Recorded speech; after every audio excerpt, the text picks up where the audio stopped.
আল্লাহ পাক প্রথমে ছেলেদেরকে বললেন, শোনো, সূরা নূর 30 নম্বর আয়াত। আল্লাহ পাক ছেলেদেরকে বললেন, তোমরা তোমাদের চোখ নিচু রাখো, এটা আমাদের দায়িত্ব।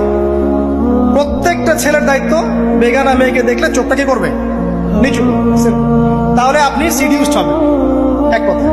2 নাম্বার, আল্লাহ পাক আমাদেরকে বললেন, তোমরা তোমাদের লজ্জাস্থানকে হেফাজত করো। কাদেরকে? আমাদেরকে, মানে ছেলেদেরকে। প্রথমে আল্লাহ পাক ছেলেদেরকে বললেন, চোখ নিচু করে রাখো, লজ্জাস্থানে হেফাজত করো। ঠিক আছে? সূরা বানী ইসরাঈল আল্লাহ পাক বললেন, জিনার ধারের কাছেও যেও না, ধারের কাছেও যেও। আল্লাহ পাক আরো বললেন, যদি কেউ জিনা করে ফেলে, সূরা নূরে, তাহলে তাকে 100টা বেত্রাঘাত করতে হবে। কয়টা? 100টা, এবং 1 বছরের জন্য তাকে বহিষ্কার করতে হবে। আল্লাহ পাক শাস্তিও দিলেন, শুধু তাত্ত্বিক বিধান দেন নাই, শাস্তিও দিয়েছেন। কারণ শুধু তাত্ত্বিক বিধান দিয়ে হবে?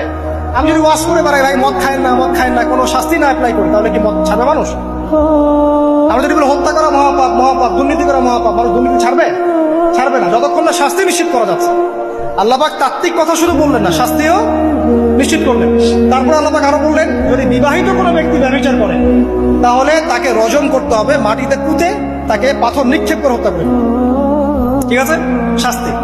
এরপরে দেখেন আল্লাহ পাক মেয়েদেরকে বলছেন, তোমরা মূলত ঘরে থাকো। যদি বাইরের পরিবেশ তোমাদের অনুকূলে না থাকে, তোমরা ঘরে অবস্থান করো। ওয়াকরনা ফি বুয়ুতিকুন্না ওয়ালা তাবাররুজনা তাবাররুজাল জাহিলিয়াতিল উলা। তোমরা মূলত ঘরে থাকো। জাহিলি যুগে মেয়েরা যেভাবে নিজেদেরকে প্রদর্শন করে বেড়াতো, এই কাজটা তোমরা করো না। যদি করো তাহলে সমাজে বেহায়াপনা, ফায়সা বেড়ে যাবে, তোমরা নিজেরাই ক্ষতিগ্রস্ত হবে, যেটা ওরা হচ্ছে এখন। আচ্ছা, এরপর আল্লাহ পাক আরো বললেন, হে নবী, আপনি আপনার স্ত্রী এবং মুমিন নারীদেরকে বলেন, তারা যদি বাহিরে যায় যেন জিলবাব দিয়ে তাদের পুরো বক্ষদেশটাকে ঢেকে নেয়। তাহলে পোশাকের সংস্কৃতির শেকড় কোত্থেকে শিখবো? আমি কোত্থেকে শিখবো? আল্লাহ পাক কর্তৃক নাজিলকৃত সর্বশেষ ঐশী গ্রন্থ থেকে শিখবো নাকি? যে বইয়ের মধ্যে কোনো ভুল নাই সেটাই তো আমার শেখার মাধ্যম হবে নাকি? নাকি যে দর্শনে 1000টা ভুল সেটা শিখবো আমি? আল্লাহ পাক এখানে বলছেন, মুমিন নারীদেরকে বলো, বাইরে গেলে পরে তারা যেন জিলবাব দিয়ে, কাপড় দিয়ে সুন্দর করে বক্ষদেশ ঢেকে রাখে। বোরখার কথা এখানে নাই শব্দে।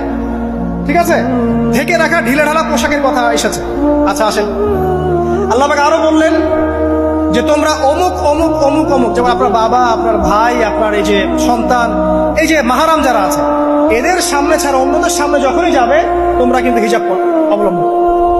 আল্লাহ পাক হিজাবের বিধান দিলেন, চক্ষু নিচু করতে বললেন, লজ্জাস্থানের হেফাজত করতে বললেন, এবং যদি এর পরেও কেউ ভুল করে ফেলে, তাহলে আল্লাহ পাক শাস্তির কথা বললেন। আল্লাহ পাকের সিস্টেমটা সুন্দর হলো না? এই সিস্টেমটা নবী